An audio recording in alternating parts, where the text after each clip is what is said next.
খাইতে লইছি কথা নিকে।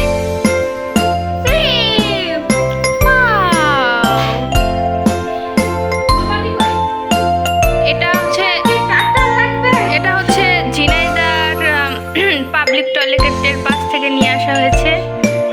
খুব এক্সপেন্সিভ এটা।